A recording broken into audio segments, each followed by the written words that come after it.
Allahumma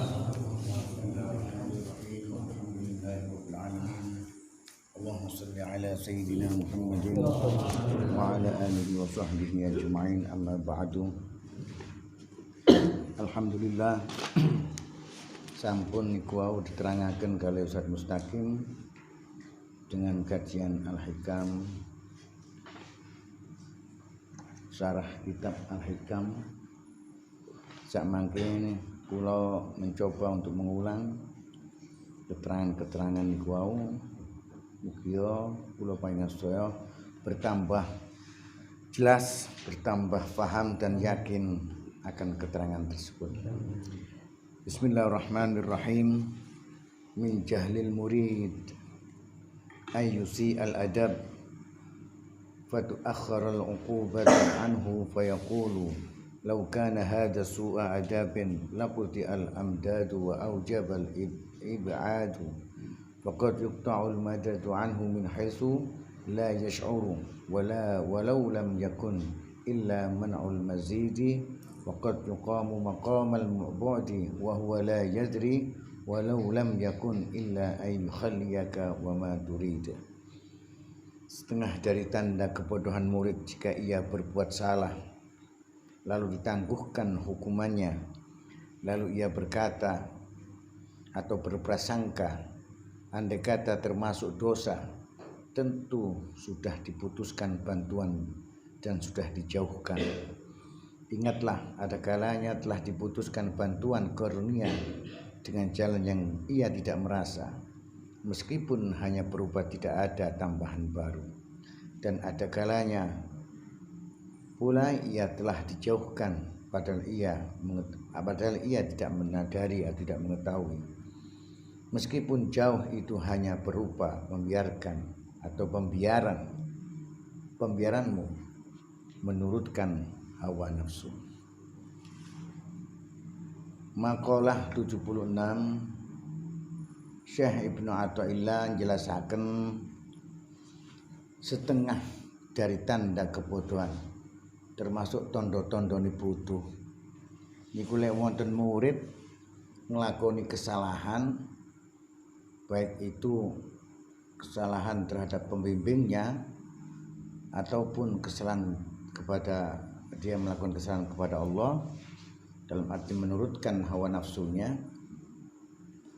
maka ketika dia setelah melakukan kesalahan sampun nglakoni salah, manten ngoten duwe pikiran atau prasangka,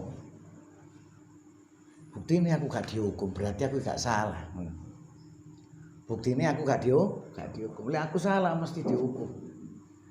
Kalau terhadap kiainya atau santrinya atau pembimbingnya, ketika dia melakukan kesalahan terhadap pembimbingnya, kemudian pembimbing itu tidak menegurnya, tapi membiarkannya, sakaratmu bahasa atau gak negor. Akhirnya si murid nyongkong, aku lek salah mesti di sini nabi guruku, aku guruku meneng ae, berarti gak sah. Iku sebagai diumpamakan kali Syekh Ibnu Athaillah iku termasuk tondo-tondo bodoh ning murid iki mah. Kok ngoten? Karena ketika dia melakukan kesalahan kemudian dibiarkan oleh si pembimbingnya ataupun dibiarkan oleh Allah, ditangguhkan dalam artian dihukum, terus dia nganggep jari niki mang napa? Gak salah. Itu sangat keliru. Ketika dia melakukan maksiat dibiarkan, sesungguhnya itu sudah terputus hubungannya dengan Allah Subhanahu wa taala. Jari sapa gak dihukum? Dia nglakoni maksiat itu wis dihukum oleh Allah Subhanahu wa taala dengan dibiarkannya. Atau seorang guru melihat para santrinya, seorang pembimbing melihat santri-santri ini nglakoni iki keliru, tapi guru iki kok menengah terus nganggep awake iki mang bener, gak nganggep keliru. Iku sak goblok-goblok iku. Krana dengan dibiarkannya seorang santri dengan pembimbingnya, dia tidak menyadari, bahkan merasa paling benar atau merasa benar apa yang dilakukannya, sungguh dia itu masuk dalam lingkaran kebodohan yang sangat dalam. Nah ini hati-hati, soalnya kita ini tidak menyadari, misalkan kita melakukan maksiat, kesalahan, terus gono hukuman, gak diuji, gak dihukum ambek Gusti Allah, ya ambek mursite atau pembimbingnya, gak diuji, dianggap gak apa-apa aku. Jangan seperti itu. Ada kalanya kalau seorang pembimbing ada muridnya yang su'ul adab, sing kurang ajar nang guru nih, nang pembimbingnya dikeplak lho gak ngamuk, dikeplak gak ngamuk. Lah anggapane lho, aku gak salah. Lah lek aku salah mesti aku diseneni.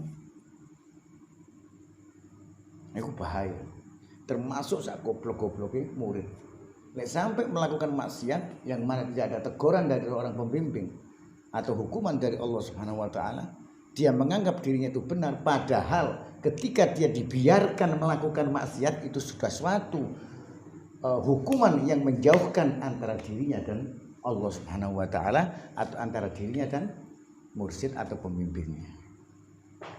Dadi lek koyo kula ambek sampean ya, misale enten seorang guru kados Ustaz Takim. Kemudian kula niki kurang ngajar teng Ustaz Takim. Lho Ustaz Takim ngejarno duduk berarti Ustaz Takim ku tidak menganggap salah. Justru kula sampean dijarno nglakoni salah iku harus ngerti lek guru iku wis gak arep ambek si. Paham Mas ini? Lah lek sayang mesti dielingno.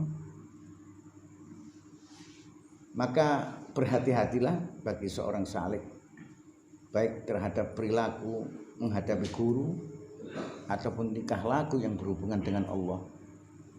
Duduk menengi guru, duduk menangguhkannya Allah dalam hukuman itu berarti Allah itu membenarkan apa yang ia lakukan maksiat. Tapi dengan diamnya itu sudah memutuskan, sudah menjauhkan antara dirinya dan Allah dan antara murid dan guru. Ini dalam bentuk hubungan batiniyah. Dia ambil guru ini ngoten. Ini macam-macam enggak. Lah, sing bisi kados ngaten niku setan. Sing bisi kados ngoten niku setan. Setan bisi-bisi enggak.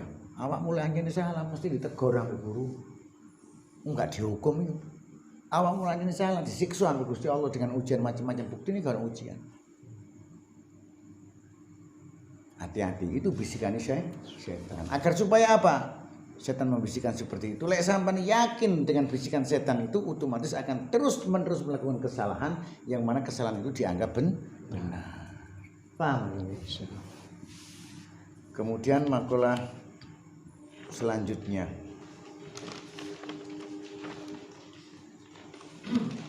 Idza ra'aita 'abdan aqamahu Allah Ta'ala fi wujudil awradi wa damahu 'alaiha ma'a tulil amdad fala tastahqiranna ma manaha maulahu li'annaka lam tara 'alaihi simal 'arifina wala bahjatal muhibbina walaula waridun ma kana wirdun. Jika kau melihat seorang yang ditetapkan oleh Allah dalam menjaga wiridnya sampai lama tidak juga menerima kurnia keistimewaan dari Allah, maka jangan kau remehkan pemberian Tuhan kepadanya, karena belum terlihat padanya tanda orang arif atau keindahan orang cinta kepada Allah. Sebab sekiranya tidak ada warid, maka tidak mungkin ada wirid. Makalah 77 menika Syekh Ibnu Athaillah njelasaken. Umpamine kula sampean ningali tiyang sing ahli wirid. Seneng wiridan. Bengi maca tasbih, maca tahmid, takbir, sholawat, istighfar, terus nglakoni niku tok. Sampeyan tingali masyaallah wong iki khusyuk elek wiridan. Kok kuat temen nek wiridan. Tapi kok keramate gak ketok sih. Cara kesaktiannya gak ketok. Manane gak ketok wajah-wajahnya lek wong iki cinta nang Allah. Jadi wiridan iki mang sing ahli wiridan mang gak ketok wajah iki mang Kaya-kaya cinta nang Gusti gak ketok. Kramate gak ketok. Gak ndudukno sikape kaya cinta nang Gusti. Pun sampai diremehaken. Terus Syekh Ibnu Athaillah. Ampun sampai diremehaken tiyang sing kados ngoten. Soale napa? Tiyang niku gak mungkin mendapatkan wiritan. Gak mungkin nglakoni wiritan istiqomah terus-menerus lek wong iku gak oleh warid. Dadi warid niku enten sekawan. Jadi kalau kita kembali. Ini yang pertama warid. Warid iku ngeten. Lek sik kula sampean biyen niku males sembahyang. Males wiritan, males ngaji. Lek oleh warite Gusti Allah, sampeyan iki mali akas sembayang, akas wiritan. Jadi wiritan di sini menunjukkan duduk krono karepe sampean tapi karena warite Gusti, warit iku bisa diumpamakan hidayah. Jadi kula sampean awale mau males wiritan, males sembayang, males ngaji. Mari ngono semangat istiqomah terus ngaji, terus wiritan, terus sembayangi dijogo. Iku termasuk oleh warid.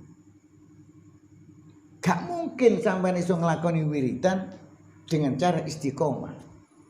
Gak mungkin sampean ngaji secara istiqomah lek gak oleh hidayah waride Gusti. Makane wong sing koyo ngono kok aja diremehno. Soale sak elek-eleke wong iku mang wis oleh waride Gusti. Paham maksudnya nggih? Terus di sini hikmahnya termasuk Syekh Ibnu Athaillah jelasaken iki pun sampai gampang menilai orang. Pun sampai gampang nilai wong. Lek iso nilai awakmu dhewe. Dadi balik nang makalah umpamane kula sampean ningali wong ahli wiritan. Bendina wiritan, bendina maca rotib, bendina ngaji. Wis gak tau telat. Istiqomah terus-menerus. Tapi sampean delok-delok wong iki kok gak ndudukno praene kaya cinta nang Allah sih. Praene kok biasa-biasa kaya wong biasa wis. Atau mungkin wong iki kok gak ketok saktine sih. Tiba ya beset.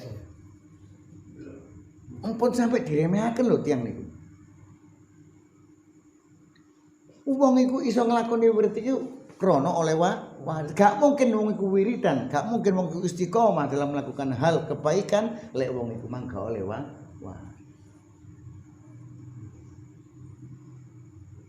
Paham maksudnya? Insyaallah.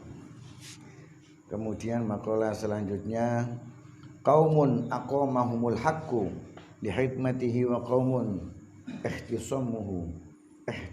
ihtassahum bimahabbatihi kullan numitu haula'i wa haula'i min ata'i rabbika wa ma ata'u rabbika mahdhura.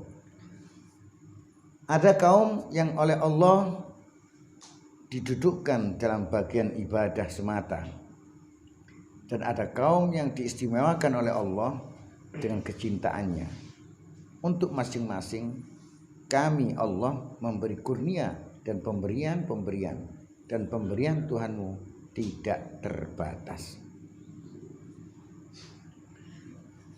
Makalah 78 menika Syekh Ibnu Athaillah jelasaken ada beberapa orang sing dipilih kanggo ambek Gusti Allah kanggo nglakoni ibadah tok.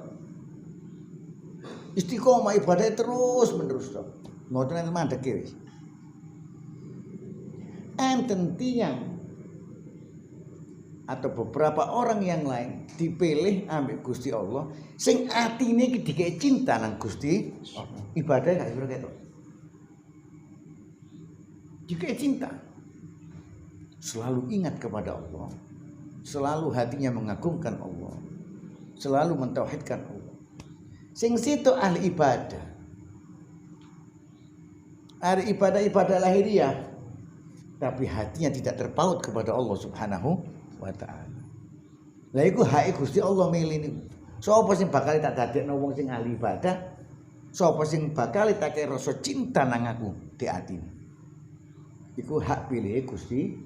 Gak iso diganggu. Bahasa Indonesia enten tiyang niku kepingin mencapai katakan tingkatan orang-orang arif, wong sing atinya, waktunya, kejiwa semuanya disibukkan hanya untuk mengagungkan, memuji dan memohon kepada Allah. Iku wong arif. Marang ngoten kula sampeyan ingin mencapai itu. Wiritan sampai pegel bahasa. Itu gak sampai pada tingkatan itu karena Allah tidak memilih. Lek bahasa umumnya didamel napa nggih? Damel umum penjelasan cek paham niku ngeten. Bahwa wali ini Gusti Allah wis dipilih ambek Gusti Allah. Ngoten. Wali ini Gusti Allah iku wis dipilih. Ya ana wong ditetepno ambek Gusti Allah wong iki ahli ibadah tapi gak dadi waline Gusti Allah. Tapi ahli ibadah. Lek wis waline Gusti Allah niku mesti cinta hatinya kepada Allah Subhanahu wa taala. Jadi maksudnya makalah niki hikmahnya bisa diartikan atus kula sampean nglakoni ibadah napa mau termasuk ngaos iki aja kepengin dadi wali. Aja kepingin niat dadi wali. Wis pasrah nang Gusti Allah, engko Allah sing milihno. Apa sampean ditetepno dadi wali atau gak dadi wali? Sing penting ahli ibadah kepada Allah Subhanahu wa taala. Wong ahli ibadah sik iso diarepno dadi wali. Wong ahli ibadah sik iso diarepno dadi istilahnya ngeten. Maksudnya Syekh bin Athaillah niku wali niku dalane kali.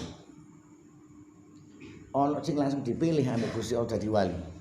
Allah mengangkatnya jadi wali tidak melihat karena ibadahnya dia.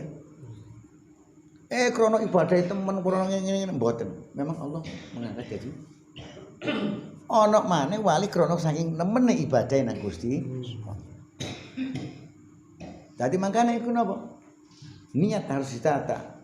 Bahwa kita melakukan ibadah apapun sudah serahkan kepada Allah. Jangan mengharap apa-apa. Kepingin dadi wali, kepingin keramat gak usah. Terus kenceng nang Gusti Allah. Kalau Allah mau menghendaki kita diangkat menjadi di antara para kekasihnya, pasti hati kita akan diberikan ilmu-ilmu keyakinan tentang Allah Subhanahu wa taala. Kemudian selanjutnya qallama takunul waridatul ilahiyatu illa badatan la illa yadda'iyahal ubadu biwujudil isti'dad. Jarang sekali terjadi karunia besar dari Allah itu kecuali secara mendadak, supaya tidak ada orang yang mengaku bahwa ia dapat karena telah mengadakan persiapan untuk menerima karunia itu. Makalah 79 Syekh Ibnu Athaillah jelasaken. Jarang tiyang niku sing angsal karunia Gusti Allah yang berupa ilmu ketauhidan yang masuk ke dalam hatinya itu elek ndugi niku mesti mendadak. Dadak teko ini gak apa-apa.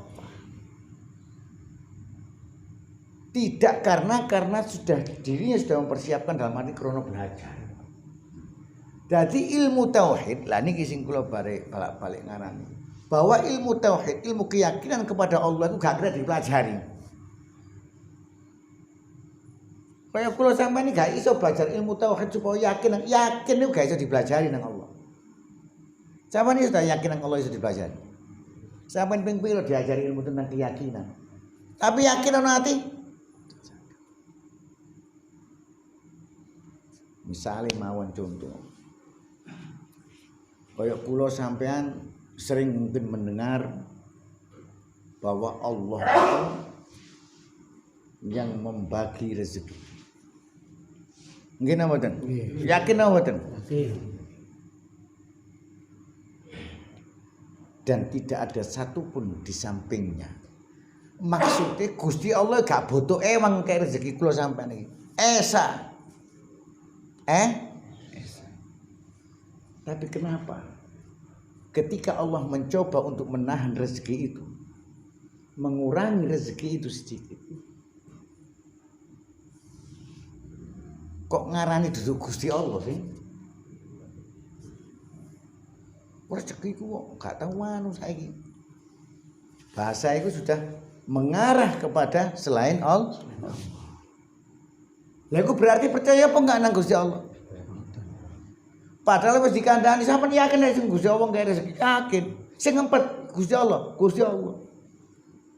Allahu yarzuqu rizqa liman yasha'u wa yaqdir. Allah yang melapangkan, memberikan rezeki dan juga Allah yang menyempitkan rezeki itu. Iki ayat Quran. Kayak kula sampean percaya napa mboten? Nggih, tapi lek dibareng dipraktekno kehidupan gak percaya, gak percaya. Nah, disitulah akhirnya keyakinan kita itu tidak bisa dipelajari. Masih harus diajari kabeh urip teko Gusti Allah, kabeh urip teko Gusti Allah. Tapi ketika ujian datang, diuji oleh Allah yang bertentangan dengan hawa nafsu kita. Ujian itu bertentangan ambek hawa nafsu kita. Karena begini njur rezeki gangsar. Karena begini njur rezeki gangsar. Tapi Allah menghendakinya untuk menyempitkannya. Jadi cek seret lah. Diuji, tetap yakin nang aku apa enggak jare Gusti Allah. Tibane gak ya? Makanya itu karunia seperti itu. Makanya karunia tauhid, keyakinan kepada Allah itu datangnya tiba-tiba. Moro-moro sampai itu keyakinan kepada Allah bahwa rezeki iki men teko Gusti. Wis ngene ae, kayak contoh gampang.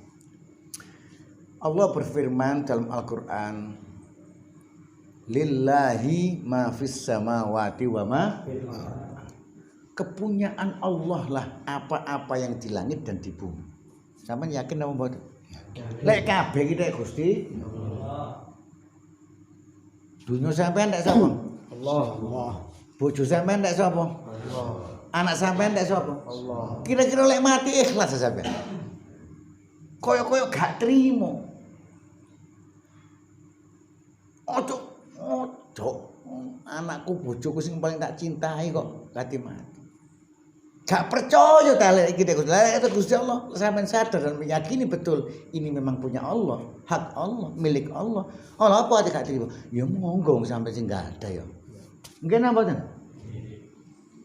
Nah, berarti selama ini sampean gak percaya lek kabeh kitake Gusti. Padahal lek ana wong mati diajarkan dalam Al-Qur'an kawan ngucapno inna lillahi wa inna ilaihi kabeh kutake Gusti bakal balik nang Gusti. Dijelasno kita semua kita semua ini milik Allah dan akan kembali kepada Allah. Gak terima ya percaya lah Gusti Allah ku sing duwe kabeh. Yakin? Gak yakin. Lek yakin mesti ikhlas. Wis saiki ngene wis. HP iki misalnya kita sapa, Mas? Nah, iki HP ini saja ini. Jepret. Yakin sampean? Iki HP ini saja ini. Umpama dijuga wis lemah enggak? Gak ngono, umpama HP iki dijogo ambek Zainul. Sampeyan mangkel apa ndak? Nah, ini soalnya sampeyan mesti yakin iki dudu barang sampeyan tapi barangnya lagi semua kehidupan ini milik Allah. Dari raga kita, jiwa kita, ruh kita, anak semuanya milik Allah. Tidak ada terkecualian. Kabeh dake Gusti. Apa kok dijogo iki mang murang-muring. Berarti gak ya? Saya yakin gak murang-muring loh, nggih. Makanya Allah Subhanahu wa taala di sini setiap memberikan karunia yang terbesar yaitu ilmu keyakinan kepada Allah itu sifatnya mendadak. Cek apa? Cek kula sampeyan gak ngeyakini gak ngakoni. Yo aku soalnya belajar. Lek wis aku sing ditokno. Ya wis ngakoni lah ngoten. Tapi dengan ilmu keyakinan yang ia dapat secara mendadak itu wong iki gak ngakoni ae. Aku gak iso apa-apa rek kabeh ku dek Gusti Allah. Aku ilmu ini lho gak belajar. Moro-moro gak paham ambek Allah. Gak ndodokno awake memang hebat bukan, tapi dikembalikan semua kepada Allah Subhanahu wa taala. Terus kemudian maqala terakhir,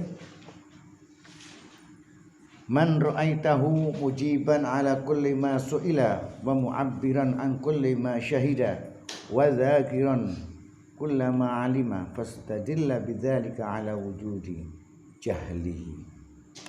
Siapa yang telah menjawab segala pertanyaan dan menceritakan segala yang telah dilihat dan menyebut segala apa yang ia ingat, maka ketahuilah bahwa yang demikian itu tanda kebodohan orang-orang salik. Iki soalnya kanggo wong. Makalah 80 menika Syekh Ibnu Athaillah jelasaken kanggone wong salik. Kaya kula sampean ngeten iki belajar bareng-bareng ngeten iki. Marang ngoten sampean itu mendapatkan kefahaman. Sampean mendapatkan pengetahuan ilmu-ilmu yang tidak umum diketahui orang lain. Marang ngoten ana wong takon. Takon opo sampean terus soal sampean jawab. Marang ngoten sampean mempunyai satu pengalaman dalam perihal jadi seorang salik itu. Nggih ngoten sampean cerita. Salah ceritanya gak tepat pada tempatnya. Cerita nang ngene wong sing duduk makome bahasa ngoten. Kanggo wong biasa-biasa sampean critani ilmu hakikat tauhid, sampean critani ilmu ma'rifat. Akhirnya apa omongane orang tadi? Bisa orang-orang itu mengatakan atau mencela daripada ilmu sing sampean cerita. Ilmu sing sampean cerita ini kan temen sih. Tapi wong iku mang karena bukan makomnya, akhirnya malah ngelokno, wah gorotok wong iki. Dianggap sampean sesat. Akhirnya nyesatno ilmu napa mboten? Sak goblok-goblok seorang salik atau seorang murid yang mau menjawab semua pertanyaan-pertanyaan atau menceritakan semua pengalaman-pengalamannya dalam seorang salik kepada seorang yang bukan pada tempatnya, sing duduk makom. Cerita hal-hal ngono iku lek iso nang ngene wong sing ngerti atau nang ngene pas apa namanya seorang pembimbing atau mursyidnya. Diceritakno ngeten kula wau dalu pengalaman ngeten. Kalau mau menceritakan pengalaman. Tapi pertanyaan jangan pernah dijawab apabila kita mengetahui bahwa sing takon iki sik durung makom. Sampeyan cerita biasanya kayak kula sampean iki karena seorang salik iku bahasa ku sik kemaruk. Enggak, kudu jawab pae ngono. Ono pertanyaan iki kudu jawab aku iso. Mari ngono dia mendapatkan pengalaman dalam saliknya, mungkin ketika dia berkholwat atau berzikir kepada Allah, menemukan satu kejadian-kejadian yang luar biasa, yang mana di situ mengandung ilmu, dan ilmu itu yang seharusnya untuk dirinya sendiri, untuk mendidik dirinya sendiri, ternyata diceritakan kepada orang yang bukan makomnya. Ya gak iso ngerteni apa-apa, atau ibaratnya dia menafsirkan ilmu itu atau mimpi itu akan menyesatkan. Tapi critakno nang ngene wong sing ahlinya. Tak critakno nang ngene wong pembimbingnya, sehingga pembimbing itu memberikan jalan keluarnya. Oh, ngene karep pilih, ngene karep induk kan. Dan sebagainya. Sehingga apa? Benar-benar pembimbing ini akan mengarahkan sesuai dengan hidayah melalui mimpi tersebut. Paham nggih? Mugi napa sing kula sampaiaken kalian Ustaz Mustaqim ndadekno manfaat kangge kula panjenengan sedaya, menambah keyakinan kita kepada Allah Subhanahu wa taala. Saya akhiri, assalamualaikum warahmatullahi wabarakatuh.